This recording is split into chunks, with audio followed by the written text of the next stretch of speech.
Welcome back. Months after a state-funded care provider collapsed under fraud allegations, KARE 11 investigates finds disabled Minnesotans with no place else to go. They are living in dangerous conditions with no care, no oversight, and little hope. Here's investigative reporter AJ Legault with the latest chapter in the housing hustle.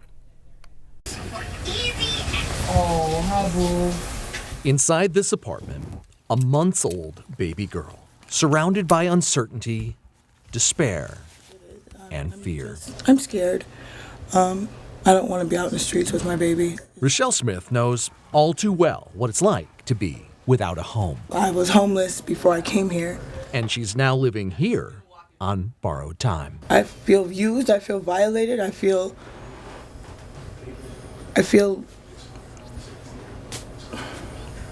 worthless. Rochelle and her daughter are among the left behind. People with disabilities abandoned by their caregivers in this St. Paul apartment building. Living at the intersection of Minnesota's fraud and growing humanitarian crises. It's been like a bomb dropped on me. It's just a nightmare. Michelle Dorman has brain injuries. She needs daily assistance, but for months, she says, no help has come. And she too fears she'll soon be homeless. I have nowhere else, to go. Can we get assurances of continuity of care? It's March 16th at the Capitol, and a committee chaired by Senator John Hoffman has summoned Governor Walz's commissioner, Shireen Gandhi, and other top leadership at the Minnesota Department of Human Services. KARE 11 AJ Legault did on the woman who lives with autism, that they evicted her from her apartment. The hearing came in the wake of KARE 11 investigations that exposed both millions of dollars in suspected fraudulent billing to Minnesota's Integrated Community Supports, or ICS program, and also vulnerable people. We're here for the eviction. Left without care, some even made homeless. Buy house, As provider organizations subject to fraud investigations collapse. That haunts me. Our leadership team is here today to assure you that we are working very hard at DHS on continuity of care. For months, DHS has told both lawmakers and KARE 11 that they have a process for safe transitions for people who lose service due to fraud by their providers. We wanted to know, is that process working? We met up with Ashray Gupta. He's the owner of the St. Paul apartment building, which was leased out to an ICS company, now accused of fraud, and is still home to several of its clients. We've tried reaching out to DHS multiple times, the city, the county, and no response. He invited us on a tour to see what the state's continuity of care looks like on the ground. This is kind of what the aftermath is starting to look like. Somebody was living like this. Correct. Or at least once we entered the unit, this is what we saw. There's feces everywhere. Exactly. Like, the question is, when did Ultimate move them in and how long were they neglected for?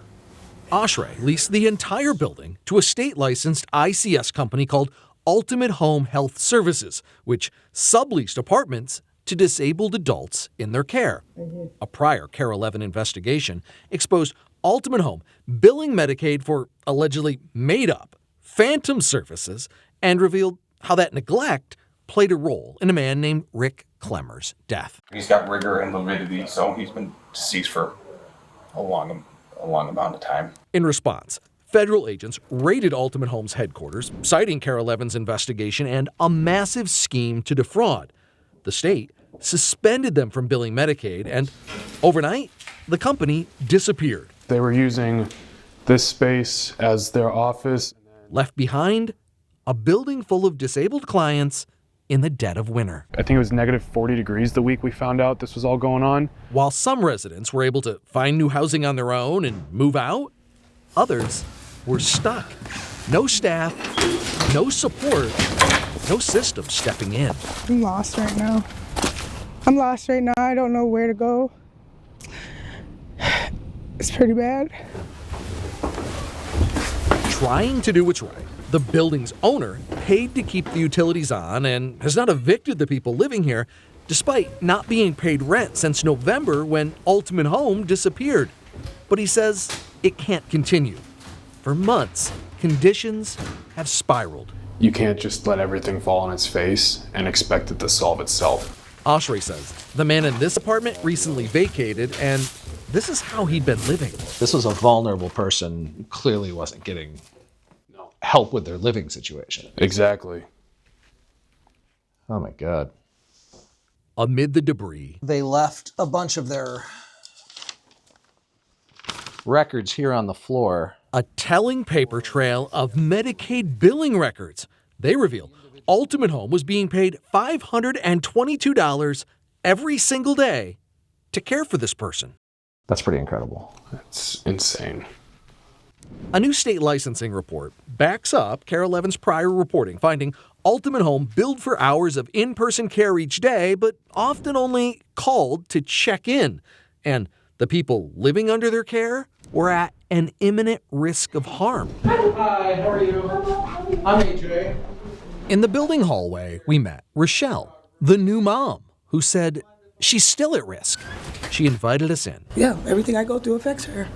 to meet the smallest victim of Minnesota's fraud fallout. A 7-month-old baby girl named Todd Janae. I'm being taken advantage of. I'm being violated, and there's nobody.